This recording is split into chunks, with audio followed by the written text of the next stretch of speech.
كده إن في ناس في حياتك لمّا قُلت لهم على حلم بتحلمه أو هدف أو حاجة عايز تعملها، ردّوا عليك وبكل حُسن نيّة وقالوا لك: "ابن مين أنت في البلد عشان يطلع بإيدك تعمل كده؟ هو كان حبيبي كان غيرك أشطر، أنت اللي هتجيب التايهة، يعني أنت اللي هتجيب الديب من ديله، شايف نَفْسك إن أنت جحبذ أوي هتغيّر العالم؟"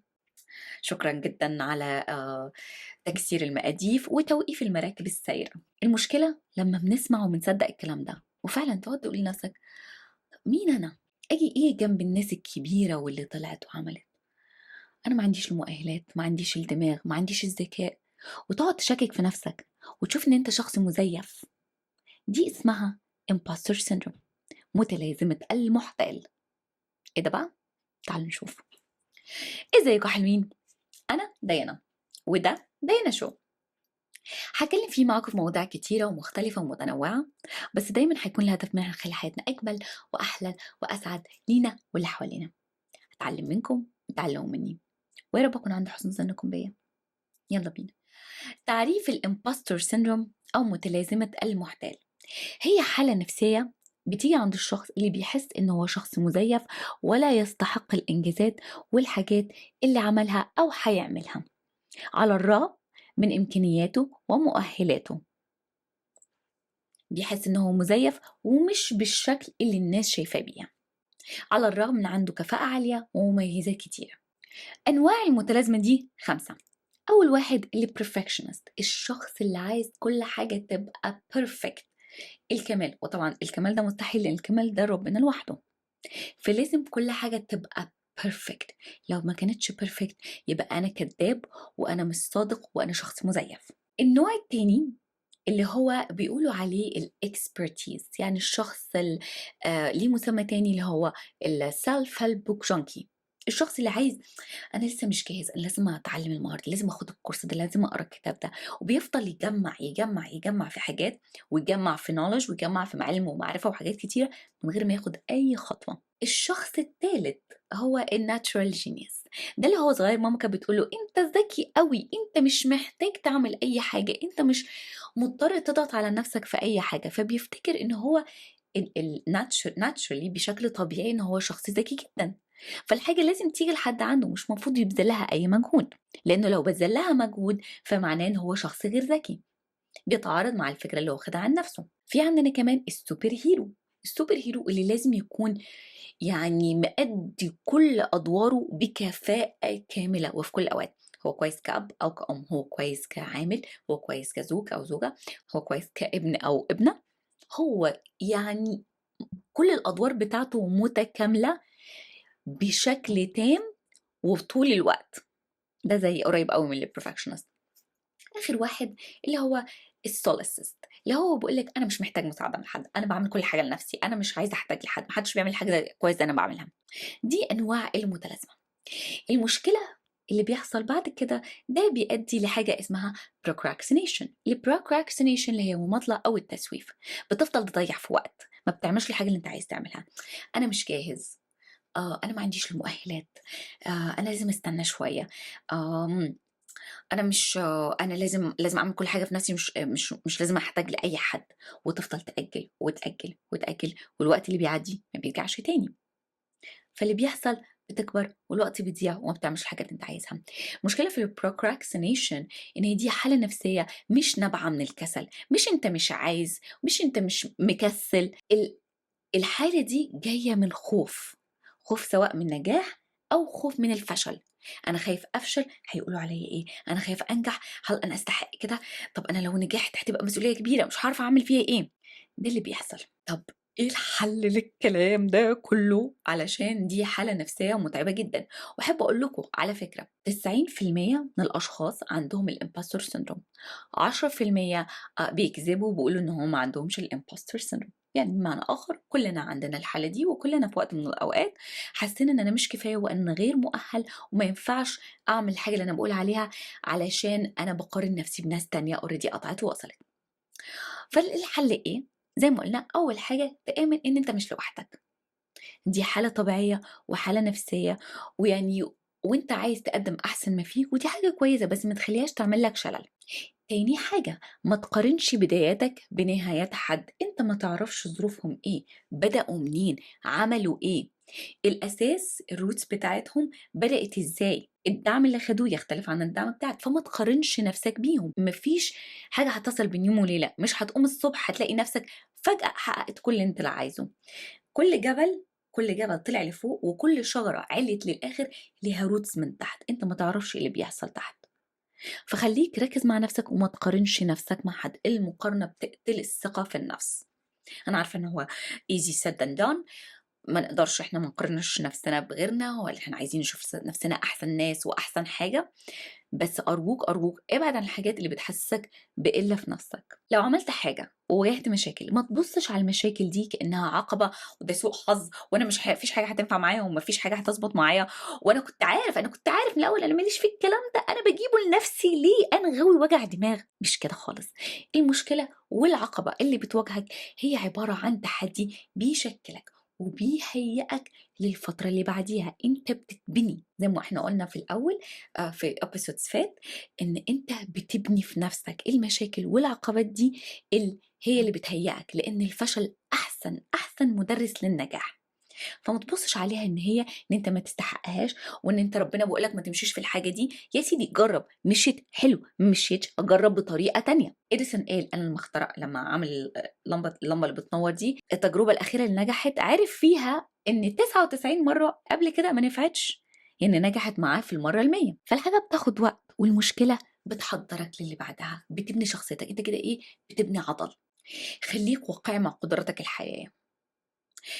ما تتوقعش ان انت تعمل حاجات كتير في وقت قصير وانت اساسا ما عندكش الامكانيات. ابدأ بحاجة واحدة بس، حاجة واحدة بس، وركز فيها، وقوي قدراتك وامكانياتك فيها لحد ما تتقنها تماما، وبعد كده انقل اللي بعدها. مش هتعمل كل حاجة في وقت واحد. خليك واقعي مع قدراتك الحالية. مع الوقت قدراتك هتتحسن، معرفتك هتزيد، وهتقدر تكمل، وهتقدر تروح للليفل اللي بعديه. فخليك واقعي، عشان انت لو زخمت نفسك في حاجات كتيره هتحس بنقص، وثقتك في نفسك هتقل، وهتحس ان فعلا انا مش نافع، انا كنت عارف ان انا مش نافع. خليك واقعي، حتى لو عملت البير مينيموم، حتى لو عملت 1% من الحاجه اللي انت عايز تعملها.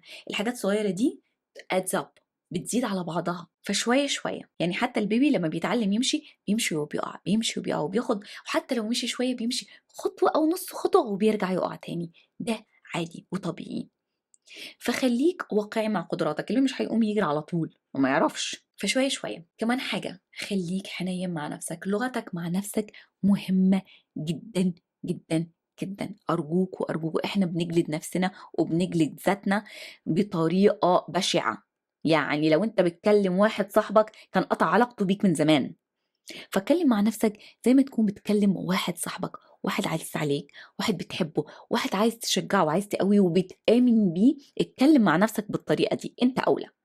ما يكونش باب النجار مخلع. استمتع بالإنجازات الصغيرة. أنا عندي تو دو ليست، خلصت منها 80% النهاردة، تمام، حلو وبركة. مش ضروري تبقى 100%. لو حصلت 100% طبعا ده يبقى ممتاز، لكن لو خلصت 80% أنا أبقى كده برافو عليا، انا انجزت النهارده. تاني، خليك حنين مع نفسك. لغتك مع نفسك بتفرق. الحركه بركه، قلتها لكم في حلقات فاتت. اكشن اكشن اكشن اكشن. الحركه بتبني الحماس. انت لو هتستنى في يوم ان انت تكون متحمس عشان تعمل حاجه، وعشان تقوم من على الكنبه او تقوم من السرير عشان مش هتعملها، انا بقولك دلوقتي مش هتعملها. ما تستناش لما تكون متحمس او متحفز. الحركه اللي بتبني الحماس. حاجه اسمها اكشن بيلد مومنتم. فانت بتبدا في الحاجه بتتحمس، بتتشجع، بتبقى عايز تمشي بيها مهما كانت البدايه ضعيفه او غبيه. ابدا بشكل غبي، وعارفه ان في ناس ممكن تضحك عليك، وناس تقلش عليك وتقول لك ده بيعمل ايه، مش عايزين نسمع لحد. اقفل ودانك وما تسمعش لحد. انت عارف بتعمل ايه وعارف خطواتك وامشي فيها، بس ابدا. أرجوكوا بس مجرد ابدأ، حتى لو كانت غبية، حتى لو كانت ضعيفة، حتى لو كنت انت مش عارف بتعمل ايه. على فكرة حابة اقول لكم حاجة، ودي سمعتها من اشخاص كبار قوي في البيزنس، ناس يعني بتتحكم بملايين، يعني دول ال 1% بتوع الكرة الأرضية، كلهم بيقولوا نفس الحاجة. محدش فينا بيعرف عارف ايه هو بيعمل ايه. محدش فينا عارف هو بيعمل ايه. ادينا بنعك وبنجرب، واللي بيجي معانا اهو بيجي، بس بيعملوا، بس بيتحركوا. الاكشن بيجيب بركه، الحركه بركه. زي ما قلنا، ابدا. مش مهم البدايه هتكون ازاي، المهم انك تبدا، وابدا وانت مش جاهز. في كونسبت دلوقتي ماشي، ورط نفسك يا سيدي، ورط نفسك. شو بعد كده، خد القرار، وبعد كده طلع صح طلع وحش هنتعامل معاه بعدين. دي كلمه للستات. عملوا احصائيه لقوا ان الستات ما بتقدمش على شغل الا اذا كانت 100% مؤهله، مع ان الرجال بيقدموا عليهم هم 60% مؤهلين ورايحين وبايه، بيطالبوا عايز كذا وعايز كده وعايز يدفع لي كذا وعايز وقت معين. وجيتس وات، مين اللي بياخد الشغل؟ الرجاله. مين اللي بيدفع لهم اكتر؟ الرجاله. فيا حبايبي يا ستات، ما تستنيش لما تكوني انت 100% جاهزه، ابدأي عكي، وبعد كده هتعرفي تعملي ايه. ورطي نفسك وبعدين شوف هنعمل ايه. ما تقولش مشاريعك واحلامك لكل شخص. الكلام ده ليا انا علشان انا بتكلم كتير. مش كل شخص يستحق انه يسمع قصتك، ومش كل شخص سمع الصوت اللي في ودانك اللي ربنا قاله لك في ودانك عشان هو يفهمه ويعرف انت بتعمل ايه. فما تشاركش اي حاجه مع اي حد الا لما تبقى ايه، حاجه كبيره. عارفين بقى الستات لما بتبقى حوامل وكده بتعرف ان هي حامل، ما بتقولش لحد غير بعد 3 اشهر. الحاجه بتتنظر، البيبي بيتنظر، ودي باد انرجي. والناس على فكره انا عارفه ان الناس طيبه وقلبها كويس، بس ما تقدرش، يعني دي حاجه من الطبيعه البشريه، في غيره، في ان طب ليه انا مش كده. فانت مش عايز الطاقه الوحشه دي تيجي عليك والحاجه تتنظر او حاجه تبوظ. اضافه انت مش عايز حد يقول لك انت ابن مين في البلد عشان تعرف تعمل كده، انت فاكر نفسك ايه عشان تسوي وتخلي. فما تقولش الحاجه بتاعتك لحد انت ما بتثقش فيه، او بلاش ما بتثقش فيه، ما تاخدش نصيحه من حد مش عايز تعيش عيشته. الكلام ده انا اتعلمته بعد ما عكيت كتير. ما تاخدش نصيحه من حد مش عايز تعيش عيشته. لو انت تعرف حد ومش عايش يعني بطريقه هي مش احسن حاجه، او مش متلائمه مع حياتك، او انت مش حاسس ان انت مش شايف نفسك عايز تعيش بنفس الطريقه دي، ما تاخدش نصيحه من الشخص ده. مش كل واحد هيفهم انت جواك حاسس بايه وسامع ايه وربنا بيكلمك ازاي. فما تاخدش نصيحه من الشخص ده. في قصه لستيف هارفي عجبتني قوي قوي. القصه دي هو صغير، فكان في الكلاس، فالتيشر بتاعتهم بتقول لهم ان انا عايزاكم تكتبوا على ورقه انت عايز تبقى ايه لما تكبر. ستيف هارفي كتب. طبعا ستيف هارفي اللي ما يعرفوش هو كوميديان امريكاني تحفه تحفه تحفه، رائع. الراجل ده بيضحكني بطريقه مش طبيعيه. فكتب على الورقة إن أنا عايزة أطلع على التلفزيون. جابته وهزقته وبهدلته، وجابت أبوه عشان يهزقه. أنت أنت في حد في عيلتك طلع على التلفزيون؟ لا. تعرف حد في التلفزيون؟ لا. فاكر انت نفسك مين عشان تفتكر انت هتطلع على التلفزيون؟ انت بتستعبط، انت بتستهبل، انا مدياك هوم ورك وانت بتستهزأ بيه. هزقته وبهدلته. ستيف هارفي طبعا كبر وبقى ستيف هارفي. بقى كل كريسماس يبعت لها ايه؟ تلفزيون هدية عشان تتفرج عليه على التلفزيون اللي هو كان نفسه يطلع فيه وهو صغير. المدرسة ما فهمتش هو سمع ايه، ما فهمتش هو حاسس بايه. طبعا دي اسمها power of manifestation، ده التجلي والالهام اللي بيجينا بيخلي الحاجة تتجلى. طبعا وقتها بابا قال له خلاص اكتب لها اي حاجة، والورقة بتاعتك دي خبيها في الدرج، شوفها الصبح اول ما تصحى من النوم وقراها بالليل قبل ما تنام. ستيف هارفي بقى ستيف هارفي. طبعا شخص رائع، انا بموت فيه. انا عايزه اقول لكم حاجه، ربنا ما خلقش نفس الا وليها سبب. انت مش قاعد معانا واخد مساحه وعمال تستنشق وعم تاخد شهيق وزفير كده على الفاضي. انت ليك سبب، انت ليك غايه، انت ليك هدف. وجودك مش تحصيل حاصل، وجودك معانا انت او انتي له هدف. انت مسؤوليتك بقى تعرف انت عايز تعمل ايه. مسؤوليتك تعرف الهدف بتاعك والرساله بتاعتك ايه، بغض النظر تكون ايه. انت محدش يعني ما تفكرش ان انت كل واحد لازم يعني يعمل دراستيك يعني حاجه كبيره قوي ويغير فيها العالم. انت ممكن تعمل مزيكا ودي تغير العالم، ممكن تربي ولادك تربيه كويسه ودي تغير العالم. لكن ليك هدف. مفيش حد اتخلق كده اعتباطا. في ناس ما عندهاش ربع الموهبة اللي عندك، وجس وات قطعوا وصلوا. ازاي؟ هو إيمان غبي وغير واقعي وغير منطقي بالنفس. الاشخاص العقلانيين الواقعيين اللي بيقول لك 1+1=2 دول ما بيعملوش التاريخ، محدش يعرف عنهم، ما نسمعش عنهم خالص. اللي فعلا بيفرق وبيغير العالم وبيسيب بصمة هي الاشخاص المجانين اللي الكل ضحك عليهم واستهزأ بيهم في الاول.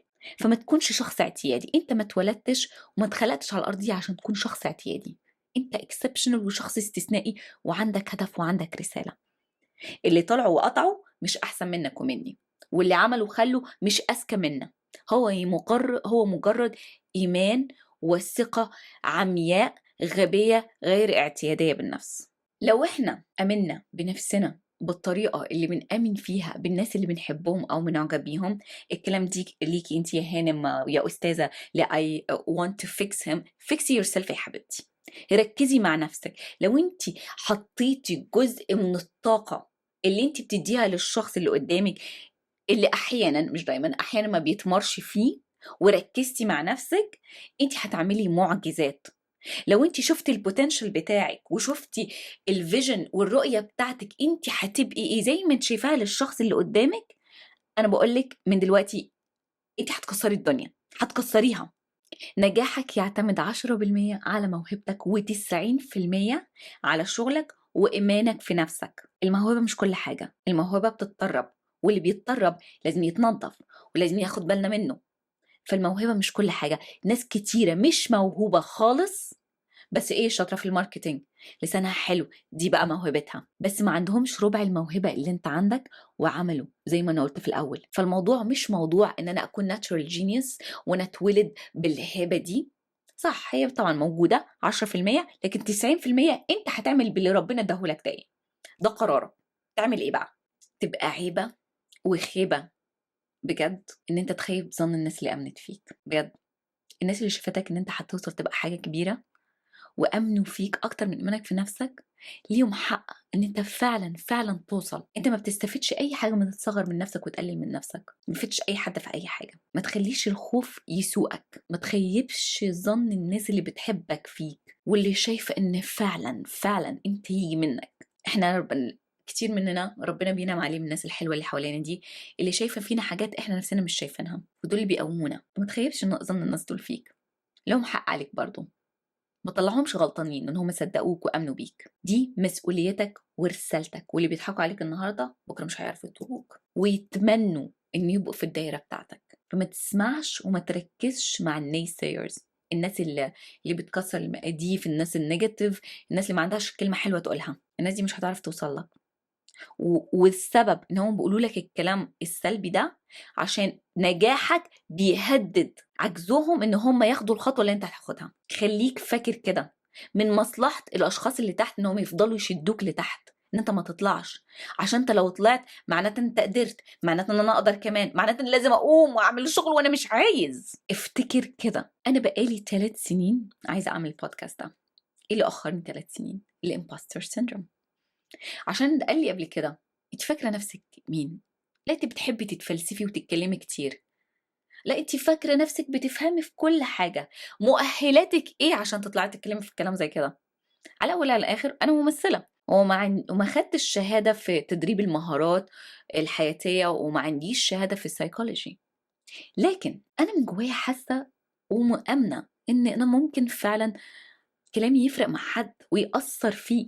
ليه؟ عشان في ناس زمان كلامهم وقصصهم والمسيرة بتاعتهم أثرت فيا ودعمتني وخلتني عايزة أكمل وعايزة أدي. فدلوقتي دي مسؤوليتي إن أنا أرد الجميل تاني، حتى لو لشخص واحد، حتى لو الفيديو ده ما تسمعش. أنا عارفة إن كتير مش هيكمل أساسا في الفيديو ده، أنا بتكلم كتير أنا عارفة، بس الأشخاص اللي هيكملوا في الآخر واللي يا سيدي حتى لو كان شخص واحد. انا لما كانت تجيني مكالمه من حد قريب مثلا، لقينا فعلا ان الكلام اللي انت قلتيه فرق معايا وانا عملت التغيير ده بالدنيا. فدي تبقى مسؤوليتي، دي تبقى رسالتي، وتبقى انانيه مني ان انا ما اشاركهاش. دي الهديه اللي ربنا اداها لي عشان اشاركها. انا مش قاعده كده بس اعتباطا، عندي شغل لازم يتعمل، عندي مسؤوليه، عندي رساله لازم تتقدم. وانا ما بقولش كل شخص يطلع يعمل بودكاست مثلا ويقعد يتكلم في الكلام ده كله، كل واحد رسالته تختلف عن الاخر. زي ما انا قلت، في ناس عايزه تعمل مزيكا، في ناس عايزه تمثل، انا عايزه امثل، عايزه تشارك موهبتها بشكل او باخر، فدي مسؤوليتك. فانا حابه يعني أنا ما اتخلصتش من المتلازمة دي، أنا كل مرة باطلع أسجل بابقى قاعدة باضيّع وقت طول النهار، وبابقى هاكلة هَم، وبابقى خايفة، وخايفة من الdelivery بتاعي هيكون حلو، هيكون وِحِش، مش عارفة هيكون إزاي. المهم أبدأ، أطلع وأعُك مش مشكلة، بعد كده يتصلّح، مع الوقت هاتحسّن. أنا دلوقتي طبعًا أحسن بكتير عن 18 episode فاتوا، 18 حلقة فاتت أحسن بكتير. كل حاجة بتاخد وقت، الدنيا ما اتخلقتش بين يوم وليلة، والمهارات دي بتتبني. بس مسؤوليتك وواجبك وهتتسأل عليه يوم القيامة. ربنا هيقول لك أنا اديتك كذا وكذا، شاركتها مع الناس، فدت حد بيها، أنا كنت خايف، أنا حسيت إن أنا ما استاهلش إني أعمل الكلام ده، حسيت إن أنا باضحك عليهم، أنا حياتي مش أحسن حاجة، ما وصلتش للحاجات اللي أنا عايزة أعملها لسه، ما كونتش الideal life بتاعتي، اليوتوبيا بتاعتي لسه، وشغالة فيها شوية شوية. لو أنا قعدت أقول طب أنا هاقول للناس الكلام ده إزاي يعني، أنا لسه باعُك، باقف وباقع، باقف وباقع، وده طبيعي، ما ينفعش أستنى لحد ما أنا أكون جاهزة وأجمّع بقى مؤهلات وأجمّع حاجات، وطبعًا دي حاجات مهمة، أنا طبعًا ما باقللش منها، دي حاجات أنا برضه عايزة أعملها في المستقبل، لكن لازم تبدأ من مكان. أنا مش عارفة اتحمست أوي كده ليه، بس لازم تبدأ من مكان أرجوك، كل حاجة هتبان بعدها، دي مسؤوليتك.